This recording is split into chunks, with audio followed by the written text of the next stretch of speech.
This program contains subject matter and language that may be disturbing to some viewers. I just was never that big a Kiss fan. Yeah, I should have guessed that when you were willing to dress up as Peter Criss. No one wants to be Peter Criss, Lois, not even Peter Criss. Oh, I beg to differ. Viewer discretion is advised.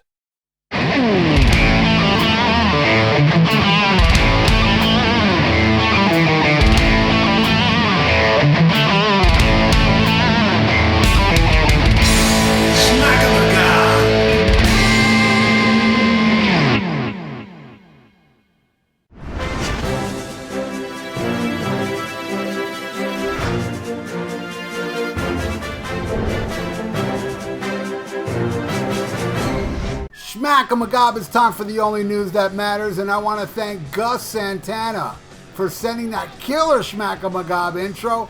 Rip into Watching You. That was badass, my friend. Thank you so much. And if you want to send a SHMACKEMAGOB intro to the news, send it to the email right here. Now let's get into the only news that matters.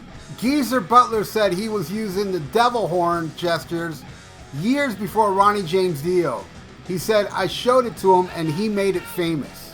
Which is true. I remember seeing these pictures of Geezer doing the devil horns thinking, wow, that's back in the early 70s. And yes, I know a lot of people would say, yeah, well, Jinx from Coven was doing it before that. It's true. Jinx was doing it before that. But you know who did it before Jinx? John Lennon. And you know who did it before John Lennon? Elvis Presley. Now, I'm just talking about music. I know you can show, like some old Italian old ladies who were doing the Maloik, and I think there's even a statue of Buddha doing it. But I'm talking about music here. First was Elvis. Unless somebody else can show me somebody doing it before Elvis, then I'll give them the credit for doing it first. But we all know Ronnie James Dio made it famous. All hail Ronnie James Dio. Rest in peace. In more Black Sabbath news, Tony Iommi said he would like to play with the guys again, but he can't see it happening. Well, I'm really not interested if the original Black Sabbath gets back together again without Bill Ward. Because Bill Ward also said this week that he admits he can no longer play. He doesn't have the chops and ability to perform with Black Sabbath live, but he said he would love to make one final album with the band, and I would love that. So, man, make one last album with the original four, because to me, 13 was such a disappointment. The drumming on that album was so pedestrian. Get Bill Ward in the studio, and yeah, it might take him time, you ain't got the chops and everything, but, little studio magic and 100 takes, we can get a little of that sporadic Bill Ward going on for classic Sabbath. One more album, man. Come on. Don't end with 13. In my opinion, the worst Black Sabbath album. Even worse than Forbidden, in my opinion. Tony also says there has been talk of a Black Sabbath biopic. I don't know. Black Sabbath is my favorite band, but biopics don't really interest me because they're so not true. I mean, like that Motley Crue movie was full of bullshit, and the Queen was like, even though I did enjoy Bohemian Rhapsody, but the timeline was insane in that movie. They wrote "We Will Rock You" during the hot space era, and on their first tour they were playing Fat Bottom Girls. Come on, I don't want to see a Black Sabbath biopic with them playing Dirty Women during the first tour. That'd be ridiculous. Yeah, I mean, I'd watch it. I'd see it, of course, because I'm a Black Sabbath fan. But I'll spot them mistakes real quick. And in more Sabbath news, Tony Iommi is not happy at all about that unauthorized release of Dio-era Black Sabbath song Slapback. He said it left a really bad taste in his mouth. At that point, when they did it, Jeff wasn't even involved in the band. I hadn't even got Jeff over at the time. That is actually Ronnie playing bass on that. And that was just in a lounge recorded on cassette. He said, we had one or two things that we jammed around on and played on and off, but it wasn't right for the album, so we didn't put it into shape. We didn't record it properly or anything, he explained. I really dig the song, but yeah, I agree. It doesn't even sound like Sabbath. Only the guitar solo does. And in more Black Sabbath news, Tony Iommi talked about the time Eddie Van Halen was in England, and Eddie asked him, "What are you doing tomorrow?" And Tony told him, "Well, I'm going to be rehearsing with the band." And Eddie said, "Wow, I would love to come see that." So the next day, Tony picked up Eddie, and on the way to the rehearsal studio, they stopped at a music shop. Tony walked in and asked, "Do you guys have any Eddie Van Halen guitars?" And they were like, "Yeah, of course we do." So Tony went back out and came back in with Eddie, and they were all in shock. And they said, "Hey, can we borrow this guitar for a couple hours?" And they said, "Yeah, sure." So they went to rehearsal and they jammed. Tony jammed with Eddie and he recorded it. So he has tapes of him jamming with Eddie. I mean, I would love to hear that. For some of you that don't know, back in the 70s, Black Sabbath recorded with members of Led Zeppelin in the studio messing around. And as far as I know, those tapes exist as well. So, boy, I don't know if we'll ever get to hear it, but it sure would be nice.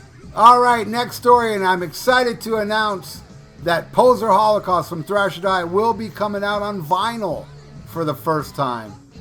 Somebody decided to finance it, and they're going to make a limited run of it. So if you're a fan of this album, you're a fan of Thrash Diet, pick it up right when it goes on sale. And I'll be sure to announce it here on the news when it is released. There's no release date for it because this just happened a couple days ago. So, you know, you got to work out the artwork, and, you know, the back cover is going to be different now than the CD. So I'm very excited for this. This is going to be awesome. All right, next story. And another week with another passing. Sad news. Tony Hendra, the British actor and comedian who played band manager Ian Faith in the film This Is Spinal Tap, has died at the age of 79. Hendra's widow, Carla, confirmed his death to the New York Times. The actor has been battling ALS, also known as Lou Gehrig disease, since being diagnosed in 2019. I'm a huge fan of that movie, Spinal Tap, and I loved Ian Faith with that paddle he had, that bat he had. He was hysterical. Rest in peace, Tony. And in other sad news, former Metal Edge editor Jerry Miller has died. And I believe it was cancer. That's what somebody told me. And sad, you know, I didn't know her personally. I never met her, but I got a good friend, David, that met her, and she even invited David and his wife over her house for dinner. And then they went to go see a show. So, according to him, she was a great person. So it's sad to hear that she passed away as well. Rest in peace, Jerry. All right, next story. Paul Stanley of KISS was asked if he agreed with Gene Simmons that rock is dead. Paul said, "I think that life, rock, whatever it is never a constant.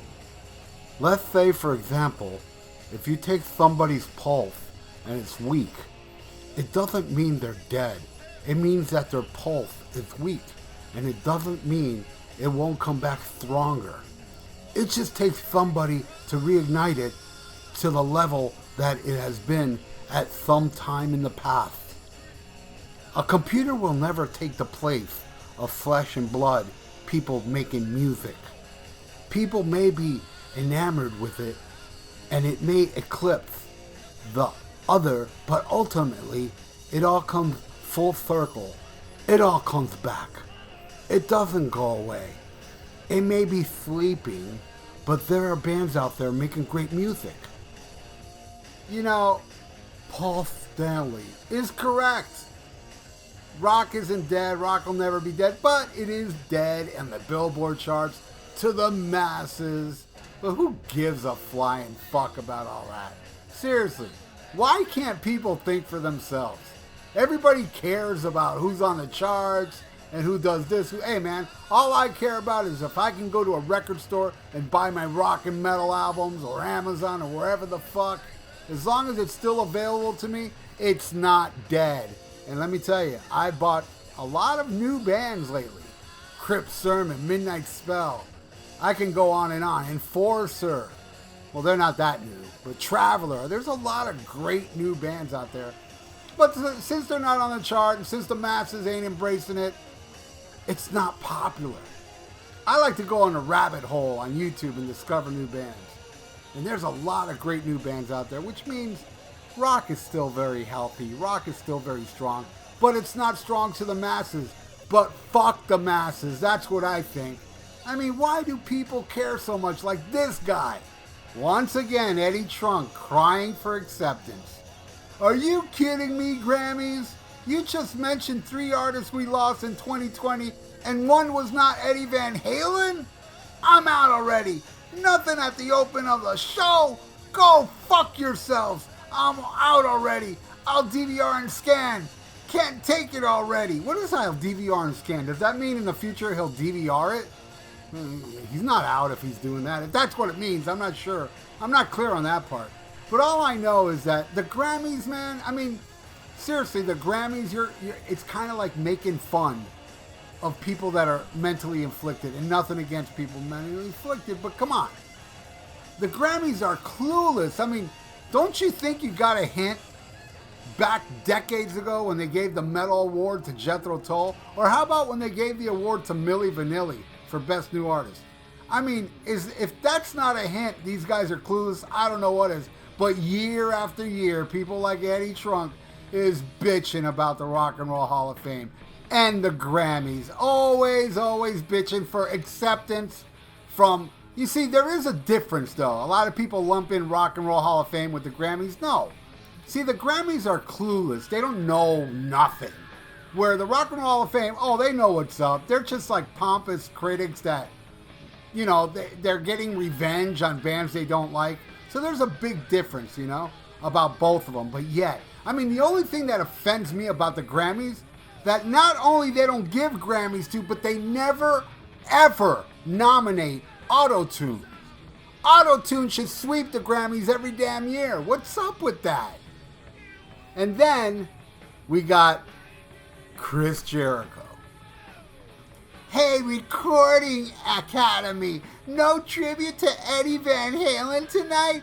You and your bullshit award can go fuck your ass. And don't even try to give my band a nomination. I'd rather win a Razzie Award. Wait a second, wait. You mean to tell me Fozzy never won a Razzie Award? Wow. That's another clueless fucking award show then. Chris Jericho should go fuck Eddie Trunk up the ass, you both clueless fucks. Always bitching for acceptance from the Grammys. You know, Best New Artist Milli Vanilli. Yeah, that's what you're bitching about. You're bitching about that fucking award show. And that goes out to all you dick biscuits out there that get upset about all this shit. I know Wolfgang Van Halen came out and he was upset about it. They asked Wolfgang to do Eruption. He denied it, and I think rightfully so. But, you know, he was a little upset his dad didn't get, like, you know, a lot of recognition. I get it, but you know what?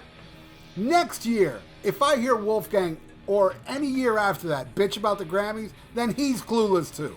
All right? I give him a pass. He's an exception. Eddie Van Halen's his dad. Of course he's going to be upset. But maybe he was clueless before this. Maybe he didn't know how fucking dumb the Grammys are. But Eddie Trunk sure the hell knew. And Mongoose McQueen, was that his name? I know it was some stupid ass name he had in Fozzy that he changed it later because he realized how stupid it is. It's just a matter of time he'll realize how stupid his band is. But my point is, all these people that cry for the acceptance to these fucking idiots are the problem. It's not the Grammys, it's not the Rock and Roll Hall of Fame, it's the people that care about what they do is the problem. Alright, final story. This I saw on Facebook on a Van Halen group page. Somebody put up this picture, which I think is awesome. But boy, people just love to be offended. Oh, that's blasphemy, him smoking cigarettes and he died from lung cancer and you put this up. Really? Hey man, it was Eddie's choice. Cigarettes, unfortunately, is not illegal, okay? And it's the most addictive drug there is. Okay. But I think this picture is fucking awesome. I don't look at it as, oh, it's offensive because cigarettes are in it. I mean, these people didn't bitch when that little baby was smoking cigarettes on a cover of the 1984 album. And they also didn't care when that baby found out about Van Hagar. Disgusting. Alright, that's the news for this week. If you'd like to donate, I got a PayPal below, and please subscribe to my channel if you haven't. Stay frosty and SHMACKEMAGOB. The news this week was brought to you by the love I have for this Thin Lizzy album right here called Johnny the Fox. Love it. Got some killer songs like Borderline, Don't Believe a Word, Old Flame, Massacre, Johnny the Fox meets Jimmy the Weed. Fucking awesome album. If you haven't heard it, make your life better and check it out. Farewell and adieu to you fair Spanish ladies. Farewell and adieu, you ladies of Spain.